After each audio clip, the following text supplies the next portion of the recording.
ஐயோ சம்மர் வந்தாச்சு. ஆனா மார்னிங்ல பிரேக்ஃபாஸ்டே சாப்பிட முடியலங்க. என்ன பண்றதுன்னு தெரியல. கவலையே வேணாங்க. நைட்டு மிச்சமான சாதம் தான் போதுங்க. இந்த ஹெல்தியான சாதம் கஞ்சி செய்யலாங்க. ரொம்பவே டேஸ்டா இருக்கும். அதே ஒர்க் பண்றவங்களுக்கு கூட சரி, ஜூஸ் பாட்டில ஊத்திட்டு போயிட்டு எப்பெல்லாம் பசி இருக்கோ அப்பெல்லாம் இத சாதம் கஞ்சி குடிக்கலாங்க.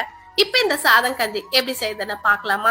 நைட்டு தண்ணி ஊற வச்ச சாதத்துல கொஞ்சம் சாதம் எடுத்து ஒரு பவுல்ல மாத்திக்கலாம். இது எதுக்கு மாத்திக்கணும்னு அப்புறமா சொல்றேன். மிச்சமான சாதம் அந்த தண்ணியும் அப்படியே மிக்ஸி ஜார்ல சேர்த்துக்கலாம். ஒரு 1/4 கப் அளவுக்கு தயிர் சேர்த்துக்கலாம். இன்னும் தயிர் வேணும்னா இன்னும் கொஞ்சம் சேர்த்துக்கோங்க.